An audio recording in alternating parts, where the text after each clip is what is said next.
How you doing? This is John, and welcome to John's Long Box. Today, I'm also doing something a little bit different. I'm talking about a movie.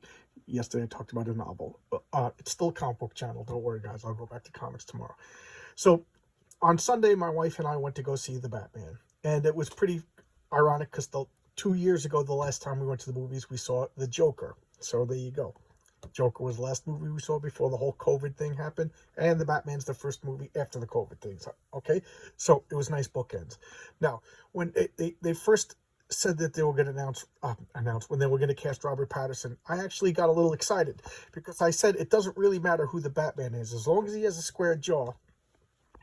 He's going to have a suit on, so who cares? What you really need is a Bruce Wayne, and I thought Robertson would be like a nice, good, effect Bruce Wayne to counteract, so nobody would believe that he was Batman. Well, I was wrong. But so Matt Reeves directed, and Zoe Kravitz was Catwoman, and Colin Firth was the Penguin, and John Turturro was Eddie Falcone, excuse me. So they're the main players, and I forget the guy who plays Jim Gordon. Okay, so I didn't read any reviews. I watched like 5 or 6 seconds of a preview. Whenever I decide that I'm going to see a movie, I don't want to see any previews. Previews are horrible for spoiling movies. Okay, so I'm not gonna. I'll let you know when I get into spoilers. So far you're safe. And when I say spoilers, turn off the video if you don't want any spoilers. Okay, you're not gonna hurt my feelings. So I really enjoyed it. I really, really enjoyed it, and I was so happy. It was 3 hours. Now I remember right before the movie started, I said, "Oh my God, I'm going to sit here for 3 hours." And when it was over, I said to my wife, "Did you realize that was 3 hours?" She goes, "Really?" I didn't notice. We were both enthralled. We both liked it. And it was funny because sitting to the right of her was a big chubby guy. He had a Batman cape and a Batman leather baseball cap with ears on it and everything like that. I was dying to ask him what his opinion was after the movie, but my wife's like, "Don't talk to him. Don't bother people. You're weird." But anyway, so I really enjoyed the movie. Let's get that out of the way first. I thought it was the most comic book of all the Batman movies. Full disclosure, I hated the Tim Burton Batman movies. I went to go see the Michael Keaton original Batman movie, was that 89? I saw it opening night in the theater with my friend Phil. And as soon as it was over, I just turned to him and I said, "Bat cheese." And that was my one-word review for the original. And I was so excited when they cast Jack Nicholson, and then I ended up hating Jack Nicholson as the Joker. Hate Jack Nicholson as the Joker. He's by far I didn't see the Jared Leto Joker. I didn't see the Suicide Squad one yet. So, but for the ones that I saw, Jack Nicholson was my least favorite. Why? Because he was obvious. Keith Ledger was excellent. Why? Because he did it differently. And what's his name? Joaquin Phoenix was also excellent. Yeah, I thought he did it super realistic. So, okay, now the only thing. You can't compare this to the Tim Burton Batmans. They're different animals. But you can compare it to the Nolan Batmans. And the Nolan Batmans I still like. I thought there were 3 excellent movies. I thought the Joker one was the best of the 3. I barely remember the Bane one, except for a few scenes, believe it or not. I saw all 3 of them in the theaters and only once. Believe it or not, those movies suffered from too much realism. I remember watching the first movie. I was totally enthralled by Christian Bale, and then when he actually put on the Batman costume, I was like, "Oh yeah, this is a superhero movie." It was so realistic, and I loved it. And they were my favorite Batman movies until this one. This is now my favorite Batman movie. Why? This is a comic book movie. Gotham City is a character in the movie. Gotham City looks excellent. It looks like how Gotham City is supposed to look.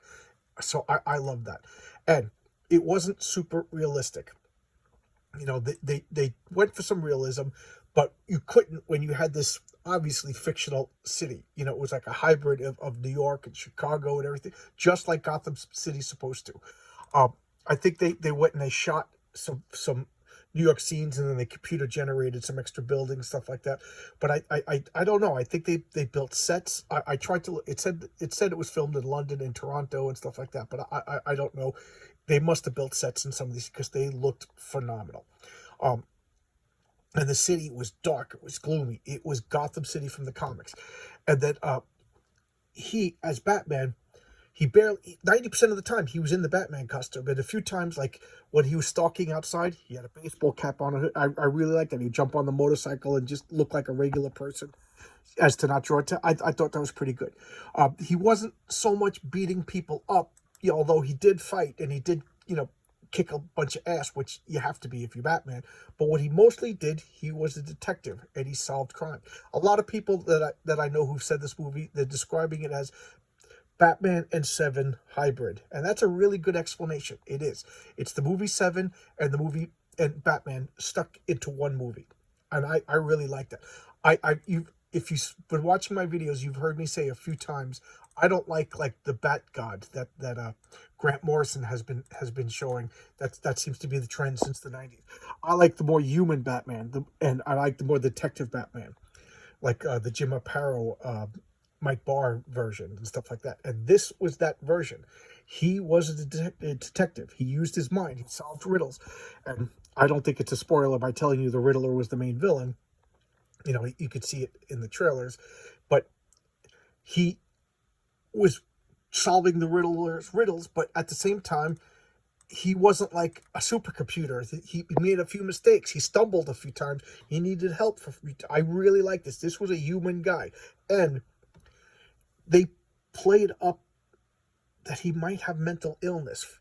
Okay, so I guess now I'll give you a minute or two. There's going to be spoilers, so I'll give you a couple of seconds to turn it off. I don't know if you're in your car or if you're whatever, but I'm going to just babble for a minute or two to give you time to turn it off if you don't want to hear spoilers.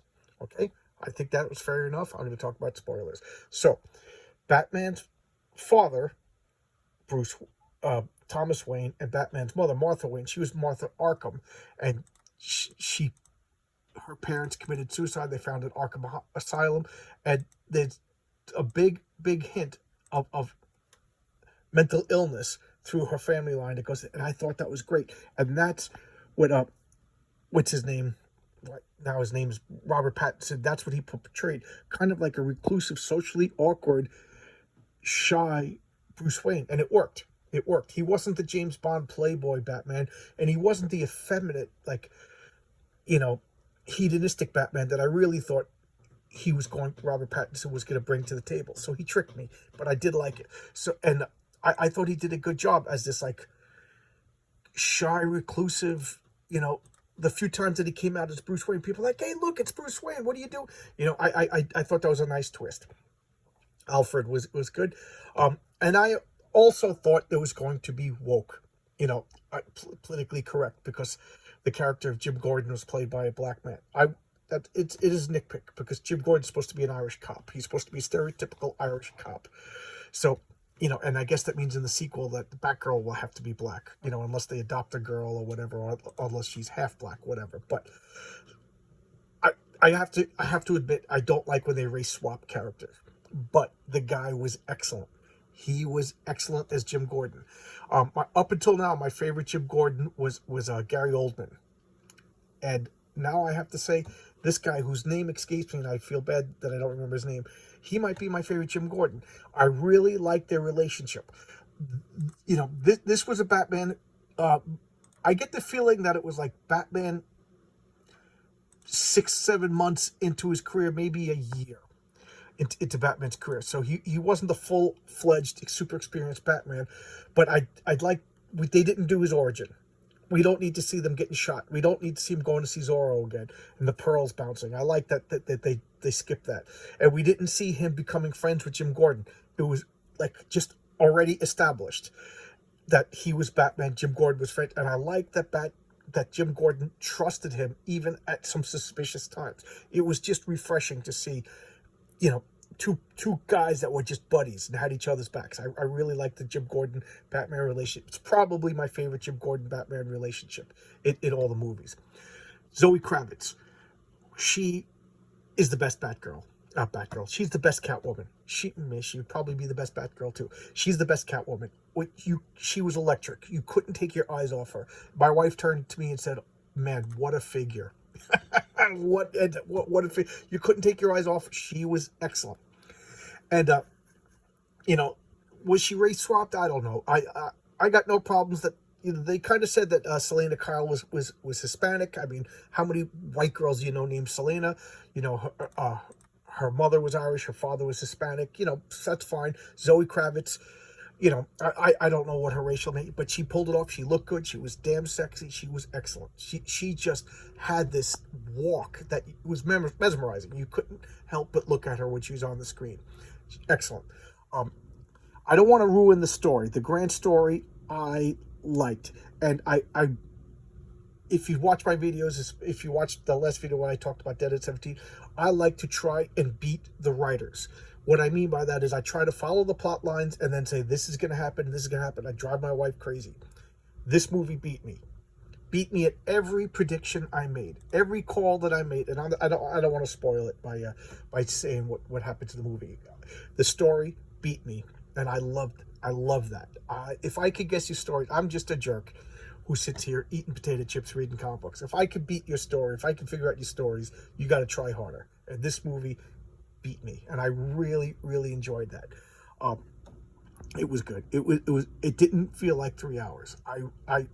The Riddler, the costume of the Riddler, you know what? It was his maiden voyage. The next time you see the Riddler, he'll have a full-on Riddler outfit. I'll buy that. You know what I mean? It was the first appearance of the Riddler in this universe, so he had an amateur costume. The guy who played him was excellent. What else could I possibly say about this movie? Oh, my nitpicks. Alfred, who was played by Andy Serkis, was excellent, but I thought that Alfred was too young and too in good shape. I don't know. I picture Alfred to be like a little bit more elderly and a little bit more enfeebled. This Alfred looked like he would kick your ass, because Andy Serkis is in remarkably good shape. He's actually a big guy. So that's a nitpick, and that's a silly nitpick, and I understand it. But here's my major nitpick, and this is when Batman was chasing the Penguin on the highway. He was reckless. They crashing into cars. They were flipping over big rigs. An oil rig exploded. How many people died?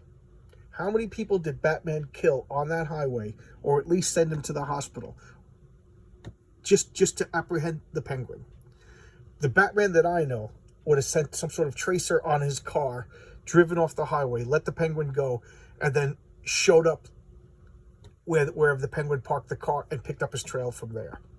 That was reckless. I know they were supposed to be like an amateur Batman, but that to me was not Batman. And it reminds me of the Tim Burton Batman movie when Michael Keaton drives the Batmobile into the factory and then just drops a bomb and blows up the whole freaking building.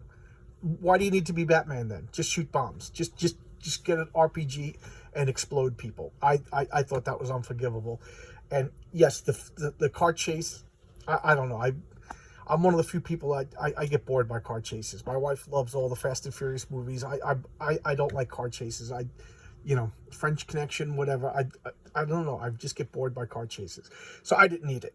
But I understand it looks good. People are a fan and whatever. But I just looked at that car chase. I'm like, if I was going to work or coming home from work and Batman did all that stuff and I crashed into an oil rig and there was a big explosion and my wife was killed because Batman wanted to apprehend the Penguin. Oh, man, Batman almost crossed it to the villain territory, if you ask me. Even the Punisher is not that reckless. And those are my two main nitpicks of the movie. Although I find the Alfred is a nitpick, I find the car chase is a valid criticism. I liked it.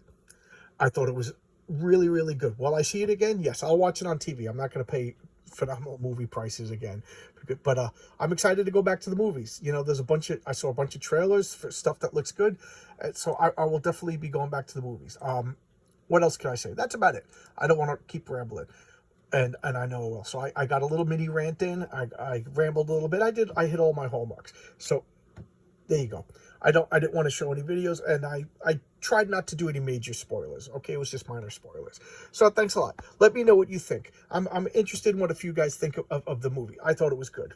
Now I'm repeating myself. So I'll just go. I'll see you tomorrow with an actual comic book tomorrow. All right? I'll see you tomorrow. Bye-bye.